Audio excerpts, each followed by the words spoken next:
Saudi अरब की औरत होती है जो कि 32 साल की होगी। वो बहुत ही ज़्यादा खूबसूरत होती है और वो अपने यहाँ काम करने वाले नौकर को बोलती है, जो कि माली का काम किया करता था, घर में सामान लाने का काम किया करता था, उसको बोलती है कि तुम मुझे बहुत अच्छे लगते हो, मैं तुमसे बहुत प्यार करती हूँ और तुम मेरे साथ संबंध बनाओ। जब वो उससे ऐसे कहती है तो वो बहुत बुरी तरह डर जाता है और डरने के बाद ऊपर से नीचे तक पसीने पसीने हो जाता है और उसको कहता है कि मैडम ये आप क्या कह रही हो, और अभी प्लीज़ आप यहाँ से चली जाओ, नहीं तो हो सकता है मैं यहाँ पे बेहोश होके गिर जाऊँ, फिर मुझे कौन संभालेगा। ये कहने के बाद वो वहाँ से चली जाती है और वो जब अपने कमरे में जाता है तो पूरी रात उसे यही बात सताती रहती है कि आखिर मैडम ने मुझसे ये बात क्यों की। वो तो शादीशुदा है, उनका पति भी है, तो उन्होंने क्यों की। वो लड़का हिंदुस्तान का था, कमाने के लिए सऊदी अरब गया था, जो कि उसे वहाँ काम मिला था एक घर में माली का, और घर की साफ़ सफाई, घर में कुछ सामान लाने का, यही काम वो किया करता था। क्योंकि उसके घर में बहुत ज़्यादा गरीबी थी, 2 छोटी बहन थी, 1 भाई था और उसके माँ-बाप थे।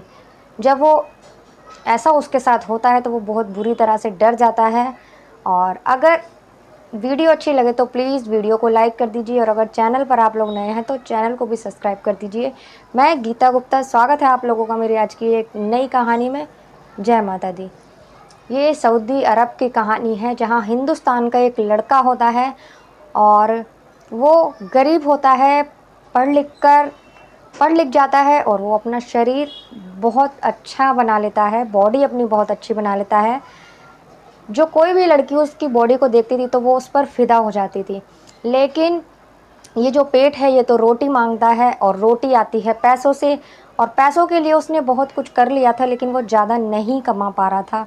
इसीलिए वो सोचता है कि मैं अब ऐसी जगह जाकर नौकरी करूँगा जहाँ बहुत सारा पैसा मिले। तो वो सऊदी अरब जाने की सोचता है, वहाँ के लिए अप्लाई करता है, वहाँ के वीज़ा के लिए। तो इत्तेफाक से उसका काम वहीं लग जाता है, एक घर में काम लगता है उसका, जहाँ उसे माली का काम मिलता है और घर में जो भी सामान होता है वही लाया करता था। और जो उस घर में होती है एक महिला होती है, उसका पति होता है और उसका बच्चा कोई भी नहीं होता है। लेकिन जो वो महिला थी, उसका जो पति होता है, उसकी उम्र थोड़ी ज़्यादा होती है, महिला होती है 32-33 साल की, और जो उसका पति होता है वो कम से कम 50-55 साल का होता है। तो वहाँ वो काम करने लगता है। अब उसका शरीर, उसने बॉडी इतनी अच्छी बना रखी थी तो वो वहाँ काम करने लगता है। लेकिन जो वहाँ की सऊदी अरब की जो महिला होती है, वहाँ की मालकिन, वो उस पर नज़र रखने लगती है और जब भी वो काम किया करता था तो उसे देखा करती थी। अब ऐसे ही वो जब भी काम करता था वहीं आ जाया करती थी। एक दिन वो पौधों में पानी डाल रहा था तो वहीं आकर वो गार्डन में खड़ी हो जाती है और उसको कहती है कि रमेश, मुझे तुम बहुत अच्छे लगते हो और मैं तुमसे प्यार करने लगी हूँ, क्या तुम मेरे साथ रिश्ता रखोगे। जब वो ये बात सुनता है तो उसके हाथ से पानी का वो गिर जाता है और वो बहुत बुरी तरह से डर जाता है, पीछे पलट कर देखता है तो वो उससे कहता है कि मैडम ये आप क्या कह रही हो, मैं अभी बेहोश होकर गिर जाऊंगा, आप यहाँ से अभी चली जाइए। और वो ऊपर से नीचे तक पसीने पसीने हो जाता है। और वो ऐसा नहीं था कि रमेश उस महिला को पसंद नहीं करता था, क्योंकि वो महिला थी ही इतनी खूबसूरत कि उस महिला को भी जो लड़का देखे वो उस पर फिदा हो जाए। लेकिन वो डरता था वहाँ के कानून से, क्योंकि वहाँ का कानून इतना सख्त है। वो डरता था कि कहीं मेरी भनक यहाँ पड़ गई अगर यहाँ की सरकार को, तो मेरे साथ क्या सलूक होगा। पहले भी कितने जनों को फांसी दी गई है और मैं इसी बात से डरता हूँ। मेरा परिवार है, बहनें हैं, भाई है, मेरे माँ बाप हैं, और उनका क्या होगा। मैं जो सपने लेकर आया हूँ, अपने घर वालों के सपने पूरे करूँगा, मेरे सपने तो अधूरे ही रह जाएंगे। यही सब देख के वो बहुत डरता है और इन सब बातों से बहुत ही दूर रहता है। जब ऐसा होता है तो वो उस वक्त तो अपने कमरे में चला जाता है और पूरी रात, अब नींद तो उससे कोसों दूर थी, नींद तो उसे आ ही नहीं रही थी, और वो यही सोचता रहता है कि आखिर मैडम ने मुझसे ऐसी बात क्यों की। ऐसे ही करते करते उसकी देर रात को जब आँख लगती है तो वो सुबह 10 बज जाते हैं और वो उठता नहीं है। तो वहाँ का जो मालिक होता है, उसका जो पति होता है, मतलब उस महिला का जो पति होता है वो आता है उसको जगाने के लिए और कहता है अभी तक तुम उठे नहीं हो, अपना काम शुरू नहीं किया। तो वो उठता है, अपने मुँह हाथ धोता है और अपने काम में लग जाता है। अब जब काम में लग जाता है तो उस दिन वो महिला फिर आती है, उसकी मालकिन फिर आती है और फिर यही सवाल उससे दोहराती है। वो उसको कहती है कि तुमने क्या सोचा मेरे फ़ैसले के बारे में? मैंने तुमसे कहा था और तुम मुझसे बहुत अच्छे लगते हो मुझे, मैं तुमसे प्यार करती हूँ और तुम मुझसे दोस्ती कर लो और मैं तुम्हारे साथ संबंध भी बनाना चाहती हूँ। साफ-साफ वो उससे कहती है। इस बार वो डरता नहीं है और पलटकर उसके सवालों का जवाब देने के लिए तैयार हो जाता है। वो कहता है कि मैडम ऐसा नहीं है कि मुझ में कोई कमी है, मैं हट्टा-कट्टा नौजवान हूँ और अच्छे अच्छे मतलब जो भी करवाना चाहूँ मैं हर काम कर सकता हूँ। बस मुझे डर लगता है एक चीज़ से, जो कि यहाँ का कानून है। अगर आपने मेरी कंप्लेंट कर दी किसी से या आपके पति को पता चल गया तो मेरे साथ क्या होगा? जो मैं सपने लेकर आया हूँ, मैं बहुत गरीब घर का हूँ और मैं यहाँ पैसे कमाने के लिए आया हूँ, तो आप प्लीज़ मुझे पैसे कमाने दीजिए।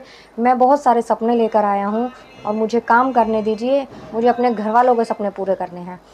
तो वो कहती है कि अगर तुम मुझसे ज़बरदस्ती करते तो मैं कंप्लेंट करती किसी को तुम्हारे बारे में कि इस लड़के ने मेरे साथ कंप्लेंट की है तो तुम्हें सज़ा होती, या मेरे पति को मैं बताऊं तो तुम्हें सज़ा होगी। जब मैं खुद तुम्हें निमंत्रण दे रही हूँ कि मेरे साथ ऐसा करो तो मैं क्यों किसी को बोलूँगी? तुम इस बात से बिल्कुल बेफ़िक्र हो जाओ। अगर तुम इस बात से डर रहे हो कि मैं किसी से कंप्लेंट करूँगी तुम्हारी और तुम्हें सज़ा होगी, तो ऐसा कुछ भी नहीं होगा। यहाँ तक कि मेरे पति को भी इस बारे में पता नहीं चलेगी और हम दोनों एक दूसरे के साथ रिलेशन बनाते रहेंगे, संबंध बनाते रहेंगे। मेरी ख्वाहिशें तुम पूरी करते रहना और मैं तुम्हारी जो भी ज़रूरतें हैं वो पूरी करती रहूँगी। जब वो ये बात सुनता है उसके मुँह से तो वो मुस्कुराता है, क्योंकि चाहता तो कहीं न कहीं वो भी उस महिला को था, क्योंकि वो महिला थी खूबसूरत और वो भी उसके वो पीछे पड़ा हुआ था, लेकिन बस वो वहाँ के कानून से डरता था। अब जब वो राज़ी हो जाता है तो अब घंटों-घंटों तक दोनों एक दूसरे से बातें करने लगते हैं, एक दूसरे के पास बैठे रहते हैं, खाना-पीना खाते हैं और यही सब चलता रहता है। एक दिन आता है जो उसका महिला का पति होता है, उसे 2 दिन के लिए बाहर जाना होता है। जब वो चला जाता है तो अब उनका रास्ता साफ था, क्योंकि उस महिला के कोई बच्चा भी नहीं था।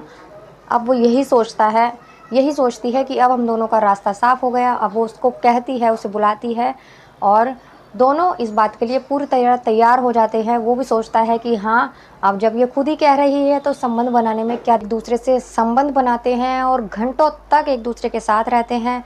और उसके बाद वो महिला उसको कहती है कि मैं आज बहुत खुश हूँ, मेरा पति मुझसे प्यार बहुत करता था लेकिन इस चीज़ में मुझे कभी खुश नहीं कर पाया और आज मैं बहुत खुश हूँ, तुमने मुझे संतुष्ट कर दिया। जब वो ये बात उसे बोलती है तो वो भी बहुत खुश होता है। वो भी कहता है कि आज तक मैं हिंदुस्तान में था तो 2-3 लड़कियाँ मेरी ज़िंदगी में थीं, लेकिन मैं आज सबसे ज़्यादा खुश हूँ।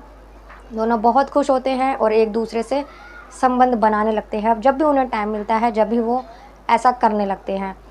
अब ऐसा करते हुए अब जो वो भी उसे बहुत सा पैसा देने लगती है, क्योंकि जितना वो चाहता था उसने सभी उसे बता दिया था। वो बहुत सा पैसा उसे देने लगती है, जितना वो मांगता है उतना देती है। अब 2 ढाई साल हो चुका था उसे वहाँ काम करते हुए। 2 ढाई साल में उसने इतना पैसा इकट्ठा कर लिया था कि जिस चीज़ के लिए भी वो आया था वो सभी ज़रूरतें उसकी पूरी हो गई थी और उसके सपने पूरे हो गए थे सारे। अब 2.5 साल हो जाता है तो वो वहाँ से जाने की कहता है कि मैडम अब मुझे चलना चाहिए अपने घर और मेरी दोनों बहनों की शादी हो जाएगी, मेरा भाई भी पढ़ लिख जाएगा, तो हो सकता है मैं वापस आऊँ आपके पास, लेकिन तब तक मुझे जाना पड़ेगा। और मैं बहुत खुश हुआ यहाँ आकर, जिस बात का मुझे डर था आपने ऐसी कोई दिक्कत नहीं आने दी और मैं बहुत खुश हूँ। तो वो भी उसे जाने देती है और वो भी बहुत खुश होती है, तो वो अपने घर आ जाता है। तो दोस्तों कैसी लगी आपको ये कहानी? अगर अच्छी लगी हो तो कमेंट कर ज़रूर बताइएगा। मिलते हैं अगली किसी वीडियो में एक नई कहानी के साथ। तब तक के लिए नमस्कार।